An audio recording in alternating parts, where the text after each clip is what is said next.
And welcome guys to this video on Platinum Mind University. Hello. So in this video we have the founder Jane Ellsworth with us, who has agreed to share her pearls of wisdom. So I'm going to be picking her brains on the most common questions and the most common problems that people come across when they come on this path of spirituality, where they're a bit confused perhaps, they don't really know where to start looking or where the answers are. So hopefully we're going to give you more clarity at the end of this little interview by picking Jane's brain here. I'm going to pick her all apart, maybe look into her soul a bit deeper and see if we can get some own insights. So hi Jane. Hi Sam. Thank you for joining me on this Pleasure. beautiful day in Holland Park. So tell me, how do you help people? In a nutshell, what is it that you do? Like, what's your elevator pitch? Well, I help people by helping them to reconnect with their true selves, because quite often in life, what hinders them and stays in their way of achieving more is their conditioning which they've imbibed early in their lives. And unfortunately, quite often, it's some sort of negative conditioning. So obviously, to overcome that, they need to reconnect with their true actual core and discover from there that they can do much more. They can achieve things they aspire to, and also discover their true passion. Okay. And when you say true core, does this mean the source of who we actually are? So in other sources you may read things like consciousness or your higher self or your soul. Like, how does it? I would say in this connection is their higher selves. The higher self. Okay. So how does one even know that they are just subjective to, what's the first stage? If someone's in this negative conditioning, which I see a lot myself, how does one get out of that? What's the first stage of awareness from moving out of that negative conditioning? Well, the first stage is naturally mindfulness. Just to be present, to be aware of you being alive, you being right now and right here. Paying attention to different things which usually escape your attention, but which then will magnify your feeling of being alive and present. And this power of being alive in the present moment will then, quite often, the next natural step will be to start meditating. Some people already do. So one of the best and easiest ways to reconnect with your higher self is through meditation. Okay, so it's about slowing things down a little bit and not just being always need to get onto the next thing, out, basically moving your energy away from here and more throughout your whole presence. Stillness, of course. So it's quite beneficial to, let's say, go on an alone retreat or a guided meditation retreat for that purpose. Because quite often, obviously, it's nice to do things on your own if you know how to do it. But many people benefit from someone guiding them to that place, and then from there they can discover things themselves. So I would say, leave the city, go for a couple of days on a nice quiet journey, just to meditate, just to find that stillness and the presence of mind, and with that intention of reconnecting with your higher self. It's the intention which is important. Intention, okay. So you have to at least have this openness of wanting that to happen in the first place, right? Okay. And then you have to allow the space for that to happen. Of course. Rather than, okay. I mean, I know from my experience, where I found the most answers and clarity is without a doubt when, exactly what you're just saying, when you go away from all the noise and all your conditioning, so away from perhaps family members and friends and people who you're just used to, and almost and you play roles, right? Yes. Like, oh, I'm in friend mode, I'm in work mode. So moving away from all those roles that we play and just being, and then that's actually where all the answers come. It's absolutely beautiful. Well, exactly. All the answers come from within. Yeah, it sounds so cliched, but I could not agree more. I could not agree more. Okay. So for a newbie then who's heard and maybe read about meditation, I know I get asked this question a lot, oh, how do I how do I start meditating? What's the right way to meditate? How do you answer that question when someone has no idea how to meditate? Well, the most important thing is breathing. Well, obviously there are things which go without saying, that you need to find a quiet place. Although later on, when you get the grab of it, you can also meditate anywhere you like, on the train, just waiting for a bus. But just at the beginning, when you first get into it, the best thing is to find a quiet room where you are not going to be disturbed for some time. You can also help yourself by playing some special meditation music, because the power of music cannot be underestimated. It sets your whole mind into that natural vibration of peace and calm. Some music, obviously. Not rock music, I'm guessing. Not like some hardcore. No. I'm talking about special meditation music. So just choose something that resonates with you, and from there, start first focusing on your breathing, because it draws your attention to the awareness of yourself and your body. There are different breathing patterns and breathing techniques you can explore later on. But right at the beginning, just to make it really simple, you can just breathe in and breathe out really, really slowly, counting your heartbeat. So 3 times for breathing in, and stop for 3 times, 3 heartbeats, and breathe out, counting to 3, and stop again, counting to 3. You can make it 4, you can try different patterns until you find the one which is the best for you. So as you're doing that, this will be a really, really good way to start, because then it will teach your mind what kind of feeling it is.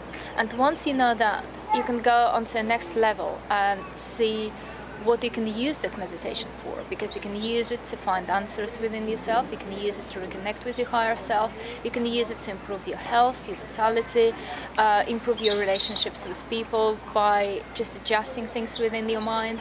You can use it for all different purposes, but this is the first step. First step. So the gateway is actually just getting used to being present. Yes.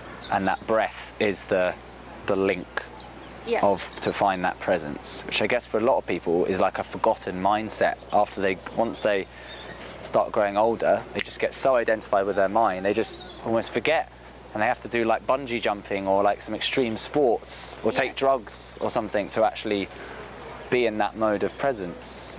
Yes, well, I would actually encourage everyone to take lots of drugs. No, to stay away from drugs, because most people don't realize what a horrible damage they do to their minds and to their energy bodies as well. A damage which sometimes can take years to repair. And also it rips people's chakras, especially the crown chakra, open, which exposes them to all sorts of negative influences and makes them feel completely hopeless and lost. And as I said, from that position of complete vulnerability and helplessness, it can take years to restore a damage which occurred in something like 10 minutes, and it's really, really not worth it. Okay. There are much better ways of achieving that oneness and openness. Okay, so you're saying that if people who are looking to get oneness don't go down the drug route, because it could never do. It's kind of like I think we had this conversation at a previous time. You said how it's like taking a computer, the inside of a computer hard drive, and trying to open it with a hammer. Exactly. This is a really good description of what drugs do to someone's mind, and because it's, for many people, it's invisible damage. They don't realize until it has happened, and then they try to find ways to restore themselves. Well, we, as you know, we help such people, but otherwise, apart from Platinum Mind University, there are not many places where they can go to, which also means that if they're in trouble, they're in trouble. So I had, well, you had as well people coming to us after having some drug-induced experiments with horrible chakra damage and energy damage. And Well, obviously that can be as well restored and healed, but it's really not worth exposing yourself to some horrible experiences just out of curiosity. It's not worth it. So you mentioned chakras there, right? Your internal energy. How does someone who's maybe doesn't know anything about that, about their actual energy centers? So it's from the Hindu script, right? That from India originally. The word chakra, the concept just means basically an energy center, right? Yes. But really, it means a wheel. A wheel, right? Samsara. What's it? Yeah. So sorry, I'm not good on my Sanskrit, but you know, essentially, even regardless of the 7 energy points we have, you know, everything, every part of our body is, you know, is vibrating energy on its source. So how does someone get more awareness of that, especially being brought up in the Western, a normal Western conditioning where we've just been told, well, we're just flesh and blood, very materialistic. How does someone actually start to feel the inner energy? You can start really easily with just using your hand to sense energy, because quite often you will discover that certain chakras in your body radiate more energy. So if you go like this, top to bottom, you will notice that some parts of your body are like warmer than other ones. So once you get the grip of it, once you understand what kind of feeling it is, it's really, really subtle. So it's not something, it's not as hot, obviously, as a radiator or a heater of some kind. But you will notice, if you are careful enough, if you concentrate, you will notice how certain areas, certain chakras are much more open, and certain some other ones are sort of cold. And from there, you can develop your energy sensitivity by just sensing your aura. One of the easiest exercises you can do to sense your aura is if you rub your hands together like this, and bring them apart, then slowly, slowly move them back together. When at some point you will hit like an invisible border, it will be like a bouncy ball between your hands, and this is the edge of your aura. So you will get that feeling. It's easiest to do with hands because hands radiate lots of energy, but later on you can try and sense the same invisible border all around your body. So from there you will be able to sense auras of other people, objects, places, and so on, which is really helpful. Awesome. Yeah, I know from my personal experience, when I first started looking into this, I was quite skeptical and actually couldn't feel very much at all. So I think the key ingredient for a lot of people is simply patience and diligence, because with time and with practice, from my personal experience, I've got a hell of a lot more sensitive. I remember when I first started being aware of this world, let's call it, I could feel my heart quite strongly, but apart from that there wasn't much else that I could feel. So with time it will come. If it does feel just like there's nothing there and there's a lot of numbness, it's just because for years you've never directed your attention there consciously. So it's just going to take used to it. You've never exercised. Exactly. So keep going to the gym, keep going to the energy gym. Okay, and just tell me then, I'll just ask you a couple more questions then. What are the practicalities then of, once we get aware of our energy? Great, it sounds great, you know, being able to feel. I know myself, it's pretty cool when you start feeling these things.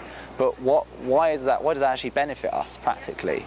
Well, it benefits us in many different ways, because first of all, if you can really sense your energy, it means that you understand yourself better as a person. So straight away you get an inner warning about things or places or people which you should avoid or you should work together with. So you can much easily connect with people on all sorts of levels, whether it's business level or personal level, or just friends. So you can literally walk into a room full of people you don't know, and well, most people probably find it really, really intimidating. But if you can sense other people's energy, you just go around thinking, that person and that person and that person I can easily talk to, we'll get along well, we'll become friends, which obviously makes it so much easier to create contacts. And also on the personal level, when you understand that person better, when you actually sense, when you feel what they can feel, then it's much easier for you to build really deep, loving relationships. So your personal life is going to be so much better.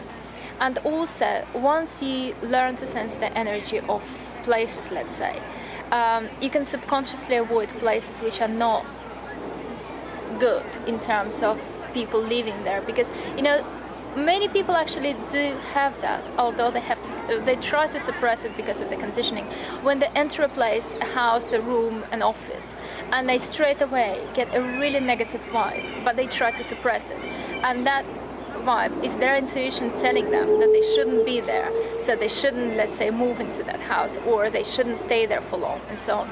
But once they have that really well developed, it will guide them from mistakes, so they can tell whether it's good for them or not at first glance. And also, another important thing is that when you're really aware of your energy, you're also aware of your energy flow. And as you know, most illnesses, the majority of them, are basically caused by an interrupted energy flow, some sort of blockages. So you can stop that right there before it gets physical. You can change it on your energy pattern, on your energy plane, so it starts getting healthier there, which means that you will never get to an actual physical illness, because you can adjust it, you can put it right straight away. Awesome. I know I've had practical experience of that, with increased sensitivity, being more aware when there's slight little tension or blocks, yes, like in the chest. Maybe you even just working on a computer for a few hours, and you build up a bit of tension, which normally perhaps you wouldn't have even realized, but because of this increased sensitivity, you can catch it, you can nip it in the bud at such an early stage that it doesn't build up and up and up and up and up. Exactly. So I've found actually some real practical exercises whenever you're going out through your day, and especially when you're doing stressful activities or speaking to stressful people, try to keep a bit of your attention inward. Try to keep, even as I'm speaking here, talking to Jane, I can still keep some of my energy, my focus even, actually flowing through my body, and thus be more aware of any tension or any resistance to what's going on, and then sort that out before it becomes a problem. Okay, I've got one more question then for you. Right. All right. What is the biggest mistake that people make when they are looking for this peace, for this happiness, for this oneness, for the spiritual path, or whatever, right? Whatever you want to call it. What's the biggest mistake, or some of the biggest mistakes people make? Right. Maybe you have a long list. Maybe you're like, oh God, no, we need to do another interview on this. No, the answer is actually surprisingly simple. Okay. Because all basic major truths are really simple. The biggest mistake they make is to try and find an external source of their happiness. In other words, when they say to themselves, right, when I achieve that position, I will be happy, or when I have that car, I will be happy, when I start dating that person, I will be happy, or buy that house, or whatever.